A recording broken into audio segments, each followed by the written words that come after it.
గోవిందాయ నమః. అందరికీ జై శ్రీరామ్. అందరికీ వైకుంఠ ఏకాదశి శుభాకాంక్షలు తెలియజేసుకుంటున్నాను. పరమాత్ముడు శ్రేయపతి శ్రీమన్నారాయణమూర్తి కలియుగ ప్రత్యక్ష దైవం శ్రీ వెంకటేశ్వర స్వామి వారు అందరినీ తన కటాక్ష నేత్రాలతోటి చల్లగా సర్వకాల సర్వావస్థల యందు కూడా చూడాలని, అందరినీ అనుగ్రహించాలని మరీ ఆ పరమాత్మను ప్రార్థిస్తున్నాను. అందరూ చక్కగా వైకుంఠ ఏకాదశి రోజున యథాశక్తి వాళ్ళకి దగ్గరలో ఉన్నంతలోనే దేవాలయాలకు వెడతారు. దేవాలయాల్లో భగవంతుడిని సేవించుకొని స్వామిని దర్శించి పూజా ప్రార్థనలు ఆరాధనలు చేస్తారు. ముఖ్యంగా మన భారతీయ సాంప్రదాయంలో దేవాలయాలు దర్శించినప్పుడు దేవాలయాల్లో దీపారాధన చేయడం అనే ప్రక్రియ ఒకటి అనాదిగా ఉంది. మనకి దేవాలయాల్లో దీపారాధన చేయడం అనేది చాలా చాలా ఇష్టం. ముఖ్యంగా మహిళలకి.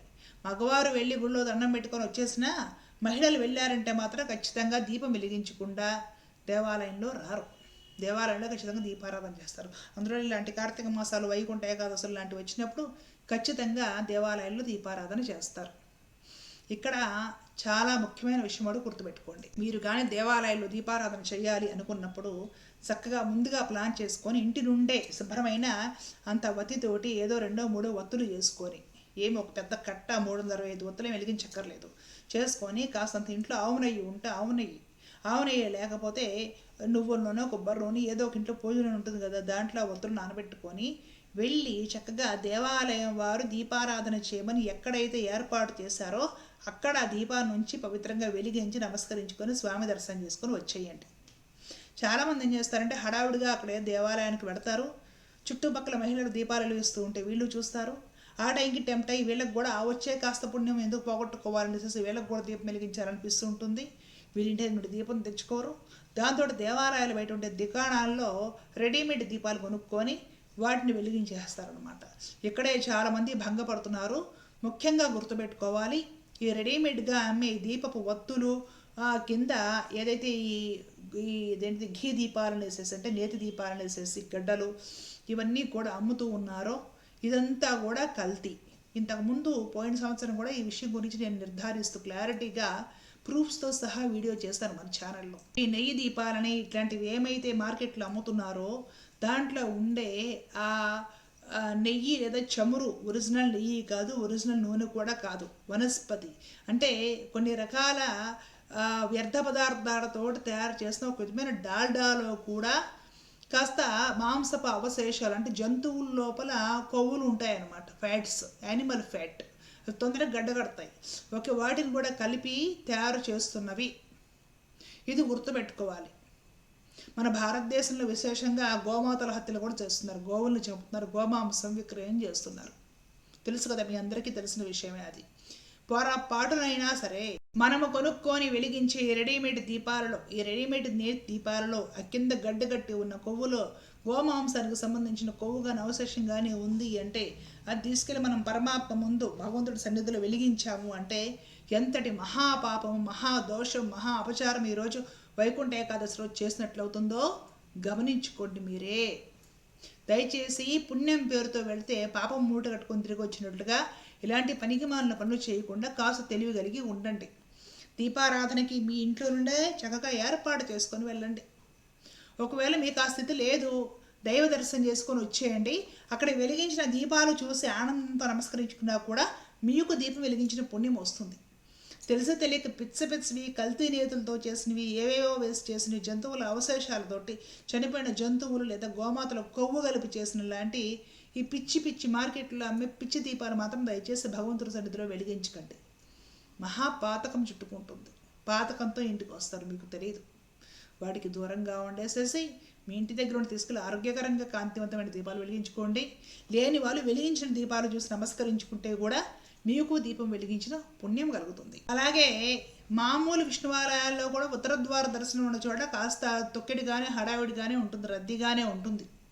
ఎవరికైనా సరే ఉత్తర ద్వారంలో నుండి లోపలికి ప్రవేశించి దర్శనం చేసుకునే లాంటి వెసులుబాటు కానీ లేకపోతే దయచేసి దానికి బాధపడాల్సిన అవసరం లేదు. ఈ ఉత్తర ద్వార దర్శనము అనేది కేవలము దక్షిణాది రాష్ట్రాల్లో మాత్రమే విష్ణువాలయాల్లో ఆచారము. ఉత్తరాది రాష్ట్రాల్లో ఈ ఆచారం లేదు. ఈ విషయం మీరు గ్రహించారు. భారతదేశం అంతటా ఈ ఆచారం లేదు. అలా అని ఉత్తర భారతదేశంలో వాళ్ళు ఉత్తర ద్వార దర్శనం దాటటం లేదు, వాళ్ళకి ఆ పద్ధతులు గుళ్ళు లేవు కాబట్టి వాళ్ళకి ఏం మోక్షం వాళ్ళు కదా, వైకుంఠానికి వెళ్ళరా? ఆలోచించుకోండి, ఒకసారి తలబెట్టి ఆలోచించుకోండి. ఈ ఉత్తర ద్వార దర్శనంలో గుండా వెళ్ళలేదంటే దాంట్లో నుండి బయటకు వచ్చి హరిని లేదా నారాయణుడిని దర్శించుకునే పద్ధతి దక్షిణ భారతదేశంలో ఉండే కొన్ని విష్ణువాలయాల్లోనే ఉంది అన్న విషయాన్ని మీరు మనసులో పెట్టుకోండి, గుర్తు చేసుకోండి ఒకసారి. ఉత్తర భారతదేశంలో ఉన్న మహామహా విష్ణువాలయాలు బృందావనము, అయోధ్య, ద్వారక ఇట్లాంటి పెద్ద పెద్ద అతి పెద్ద వైష్ణవ క్షేత్రాల్లో కూడా ఈ ఆచారం లేదు. వైకుంఠ ఏకాదశి రోజు పెద్ద ప్రత్యేకత కూడా లేదు. ఉత్తర ద్వార దర్శనం అనే ఆచారమే లేదు. మామూలుగా ఎప్పటిలాగే పూజ చేసుకుంటారు. ఏం వాళ్ళు తరించరా, వైకుంఠానికి వెళ్ళారా? కాబట్టి ఉత్తర ద్వార దర్శనం అనేది పద్ధతి మనకు ఉంది కాబట్టి ఆ పద్ధతిలో దర్శించుకోవడానికి వెసులుబాటు ఉన్నవాళ్ళు సేవించుకోండి. వెసులుబాటు లేని వాళ్ళకి కొంపలేం మునిగిపోదు, మనమేమి నరకానికి పోము, ఆ మాత్రం పుణ్యం మనకు దక్కకుండానే పోదు. చక్కగా భగవన్ నామస్మరణ చేసుకోండి, భగవంతుడిని ఆరాధించుకుంటే 2 అన్నమయ్య కీర్తనలు పాడుకోండి, ఒక తులసిమాల కట్టుకొని మీరే స్వామికి వేసుకోండి, ఒక పూలమాల కట్టుకొని వేసుకోండి, భగవన్ నామస్మరణ చేసుకోండి, భగవద్గీత చదువుకోండి, భాగవతం చదువుకోండి, రామాయణం చదువుకోండి, సత్సంగాలు, మంచి ప్రసంగాలు, ఈ మన ఏదైనా ప్రవచనాలు వినండి, రామనామం చేయండి, గోమాతకు సేవ చేయండి, 4 పేదలకు అన్నం పెట్టండి, భగవంతుడికి చక్కగా మీరే వెలిగించి హారతి ఇవ్వండి మీ చేతుల గుండా. ఆలోచించండి ఒకసారి. కుదిరిన వాళ్ళు మీ చేతులతో భగవంతుడికి అభిషేకం చేసుకోండి, పాటలు పాడుకోండి, కీర్తనలు పాడుకోండి, సత్సంగంలో చేరేసి భాగవత గోష్ఠిలో చేరేసేసి చక్కగా 4 కలిసి కూర్చొని భగవంతుడి గురించి లీలలో గుణాలు భాగవతం వినండి, మంచి మంచి ప్రవచనాలు వినండి, మనసు పెట్టండి భగవంతుడి మీద. ఉత్తర ద్వార దర్శనము 1000 సార్లు చేసిన విశేష పుణ్యం మీకు కలుగుతుంది. కాబట్టి ఉత్తర ద్వార దర్శనం కోసం తిరుపతిలోనే కాదు ఏ క్షేత్రాల్లోనూ తోసుకోకండి. ఎక్కడికో వెళ్తే ఏవో అద్భుత ఫలితాలు వస్తాయి అనేసి ఈ మధ్యకాలంలో కొందరు మన పెద్దవాళ్ళు చేసిన ప్రచారాల ఫలితం ఇదంతా. రకరకాల విష్ణువాలయాల్లో కూడా జనాలు దూరిపోయేసేసి అక్కడికి వెళ్తే ఏదో విశేషం, ఇక్కడికి వెళ్తే ఏదో విశేషం అనేసి ఈ పరుగులు బాగా మొదలైపోయాయి. అక్కడేమో సరిగ్గా ఏర్పాటులు లేక, లేదంటే జనాలే కంట్రోల్ లేక ప్రాణాలు ఎగిరిపోతున్నాయి. నీకు విశేషం ఇక్కడ ఉంది, హృదయంలో ఉంది. అంతర్బహిష్ తత్సర్వం వ్యాప్య నారాయణ స్థిత అని శాస్త్రం చెప్తుంది. లోపల బయట అంతటా ఉండేవాడు ఆ నారాయణుడే. కాబట్టి ఈ విషయాన్ని గుర్తుపెట్టుకోవాలి. ఊరికి వెంపర్లాడటం మానేయండి. ఉపవాసం ఉండగలిగిన వాళ్ళు ఉపవాసం ఉండండి. ఉపవాసం ఉండలేని వాళ్ళు, బలహీనలు ఎవరైనా ఉంటే డయాబెటిక్ పేషెంట్స్ ఉపవాసం ఉండకూడదు. ఆహారం తీసుకోండి. బాలింతలు ఆహారం తీసుకోవాలి, గర్భవతులు ఆహారం తీసుకోవాలి.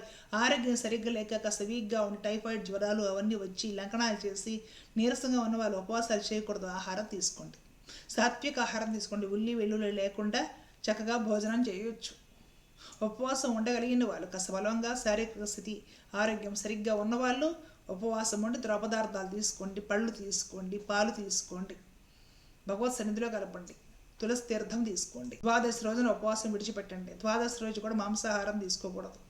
ద్వాదశి రోజు కూడా పూర్తి శుద్ధ శాకాహారమే తీసుకోవాలి. ద్వాదశి రోజు కూడా విష్ణువాలయాలకు వెళ్ళవచ్చును, ఉత్తర ద్వార దర్శనము చేయవచ్చును. ద్వాదశి కూడా విశేషమైన బలమైన తిథి. ద్వాదశి రోజు కూడా దీపారాధనలు అవన్నీ చేయవచ్చు. గోసేవ చేసుకోండి, చక్కగా తరించండి. హడావిడి వద్దు, వెంపర్లాడవద్దు. ఏ క్షేత్రానికి వెళ్తే అక్కడే అన్ని అద్భుతాలు జరిగిపోతాయి, విచిత్రాలు జరిగిపోతాయి అని చెప్పే పెద్ద మనుషులు వాళ్ళు వెళ్ళరు. ఆ రోజున వాళ్ళు ఇళ్ళలోనే కూర్చుంటారు హాయిగా. మనం బరుగులు పెడతాం. తిరుమల విషయం కూడా చెప్తున్నాను. తిరుమల వైకుంఠ ఏకాదశి రోజు గొప్పది అని చెప్పిన పెద్ద మనుషులు ఒక్కళ్ళు కనపడరు వైకుంఠ ఏకాదశి రోజున. వాళ్ళు కూడా తోసుకుంటే మన మీద వచ్చి పడతారేమో, మన ప్రాణాలు పోతాయేమో అని భయం వీళ్ళకి. వీళ్ళ ఇళ్ళలోనే కూర్చుంటారు, మనం పరిగెడతాం ఆ మాటలని. కాబట్టి కుదిరిన వాళ్ళు టికెట్స్ అవన్నీ ఉండి సానుకూలంగా ఉన్న వాళ్ళు మాత్రమే వెళ్ళండి. సానుకూలంగా లేని వాళ్ళు ఆగండి, కాస్త రద్దీ తగ్గాక అప్పుడు వెళ్ళి వెంకటేశ్వర స్వామి వారిని సేవించుకోవచ్చు. ఊరికి ఆరాటం అక్కర్లేదు, ఊరికి ఆరాట పడకండి. ప్రశాంతంగా భగవంతుడిని ప్రేమగా ఆరాధించుకోండి. భగవంతుడు ధరాబద్ధమైన సకల మనోరథాలను కూడా తీర్చుతాడు. భగవంతుడు అందరినీ కూడా తన కృపాకటాక్ష నేత్రాలతోటి చల్లగా చూస్తాడు. అందరూ భగవంతుడికి సంతానం ఎక్కువ తక్కువ అనే భేదాలు లేవు. భక్తి ఉంటే నాకు ఇంకా ప్రియమైన వాళ్ళయ్యా, ఎందుకంటే ఎప్పుడు నన్ను కలవరిస్తూ ఉంటారు కాబట్టి అని చెప్పాడు పరమాత్మ. ఒక తల్లికి 2 పిల్లలు ఉంటారండి, 2 ముగ్గురు. వాళ్ళలో ఒక కొడుకు ఎప్పుడూ తల్లినే కలవరిస్తూ తల్లి కొంగు పట్టుకొని తిరుగుతూ ఉన్నాడు అనుకోండి. మిగతా పిల్లలిద్దరూ ఆట బొమ్మలు ఇస్తాను, టీవీ పెడతాను చూసుకుంటూ గడుపుతున్నారు అనుకోండి. ఒకళ్ళు మాత్రము ఎన్నున్నా సరే ఎప్పుడు తల్లి కొంగే పట్టుకొని తల్లి వెంటే తిరుగుతాడు అనుకోండి. ఇప్పుడు ఆ తల్లికి బయటికి ఏదన్నా ఊరెళ్ళాల్సి వస్తుంది, ఎవరి గురించి చింత ఎక్కువ ఉంటుంది? టీవీలు చూసుకుంటూ, సెల్ ఫోన్లు చూసుకుంటూ, బొమ్మలు పెట్టి ఆటలాడుకుంటూ ఉండే పిల్లల మీద చింత ఎక్కువ ఉండదు. నేను లేకపోయినా వీళ్ళు ఏవో అవి ఇవి చూసుకుంటూ గడుపుకుంటారులే, ఇంట్లో మిగతా వాళ్ళు చూసుకుంటారులే అనుకుంటారు.